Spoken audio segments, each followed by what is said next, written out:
उत्तराखंड में अभी थोड़ी देर पहले हमारे संवाददाता सौरभ ने बातचीत की पुष्कर सिंह धामी मुख्यमंत्री से, और उन्होंने बोला कि करीब 25% घर हैं जिन्हें खाली कराया गया, दरारें हैं, यानी इफेक्ट जो हुए हैं 25% हुए हैं। सौरभ हमारे साथ जुड़ गए हैं।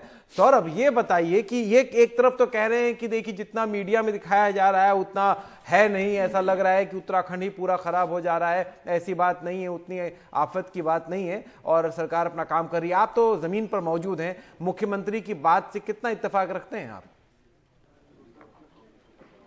देखिए, मुख्यमंत्री की बात से इत्तेफाक रखना चाहिए, सबको रखना चाहिए इस समय, क्योंकि वो यहाँ पर हैं और जो आपदा है उसको मिलजुल कर ही सॉल्व करना पड़ेगा। देखिए, ये तो अच्छी बात है कि उन्होंने ये मान लिया कि 25% घरों में दरारें हैं और जो ज़्यादा खतरनाक घर हैं उनको उनसे रेस्क्यू करा लिया गया। देखिए, 731 घर हैं, लगभग 4000 घर होंगे, तो 731 घरों में दरारें हैं, तो लगभग घर काफ़ी जो है 200 से 250 घर जो है वो खाली करा लिए गए हैं। 131 परिवारों को शिफ्ट कर दिया गया है। हमारे साथ बात करने के लिए SDRF के कमांडेंट हैं जो कि सारे रेस्क्यू आपको सुपरवाइज कर रहे हैं यहाँ पर। सर, ये तो ठीक है, 25% घरों में दरारें हैं, रेस्क्यू आप कैसा चल रहा है, कितने परिवारों को आपने शिफ्ट किया है? अभी जिन वार्ड में ज़्यादा संभावना है, खतरे की संभावना जिसमें ज़्यादा है, उन लोगों को रेस्क्यू किया जा रहा है। रेस्क्यू क्या, उनको शिफ्ट किया जा रहा है होटल्स में या जो और घर देखे गए हैं उनमें, जिसमें लगभग 131 परिवारों को शिफ्ट किया जा चुका है। बाकी और घरों को हम दरारों को चेक कर रहे हैं कि जिसमें कि और अगर खतरा है तो उनको भी हम जल्दी से जल्दी शिफ्ट करेंगे। सर, मीटिंग में मुआवजे को लेकर ज़्यादातर जो लोग हैं वो नाराज़गी मुआवजे को लेकर के है। मुआवजे को लेकर क्या कुछ तय हो पाया अभी?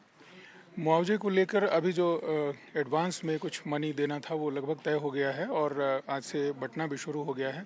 उसके कारण लोग थोड़ा अपने आप को आराम महसूस कर रहे हैं कि उनको जैसे ही पैसा प्राप्त हुआ है तो वो लोग दूसरे मकानों में या किराए के मकानों में शिफ्ट हो रहे हैं। और आगे के लिए इसके लिए एक शासन के द्वारा कमेटी बनाई जा चुकी है जिसमें कि किस दर पर मुआवजा दिया जाएगा उसको तुरंत ही घोषित कर दिया जाएगा। सर, चूंकि आप स्टेट डिजास्टर रिलीफ टीम से हैं और सुपरवाइज करें, कमांडेंट भी हैं, रेस्क्यू आप में अगर बारिश होती है या बर्फ पड़ जाती है, मौसम खराब है, वो कितना प्रभाव डालेगा रेस्क्यू ऑप में और यहाँ की भौगोलिक स्थिति में? क्या दरारें और भी, क्योंकि ये तो खैर वैज्ञानिक ही बताएंगे, लेकिन फिर भी जो आपका आकलन है? इसके लिए हम उन जगहों पर हमारे खुद SDRF के जवान चेक कर रहे हैं कि क्या दरार की साइज़ बढ़ रही है। लेकिन अभी फौरी तौर पर देखा जाए तो ऐसा कोई बहुत बड़ा दरार की साइज़ में बढ़ने का संज्ञान में नहीं आया है। फिर भी बारिश के मौसम को देखते हुए हमारी टीम अलर्ट है, 24 आवर हम ड्यूटी पर हैं। ठीक है सर, थैंक यू बात करने के लिए। तो मणिकांत मिश्रा जी हैं जो कमांडेंट हैं SDRF के, सुपरवाइज कर रहे हैं सारा रेस्क्यू ऑप।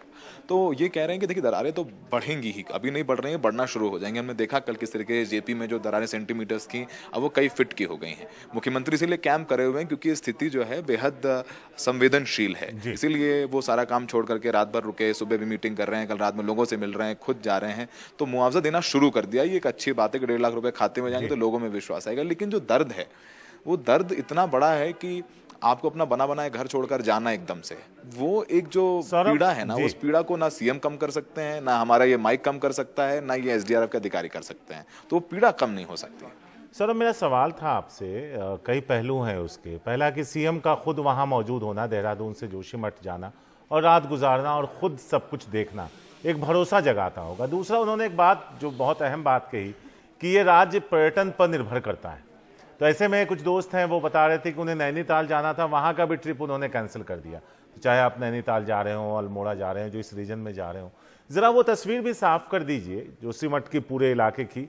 और दूसरा कि जो एक घबराहट लोगों के बीच में आई है, कैसा लग रहा है जैसे पूरे उत्तराखंड में ये है, उसको लेकर के क्या कुछ कहना चाहेंगे आप?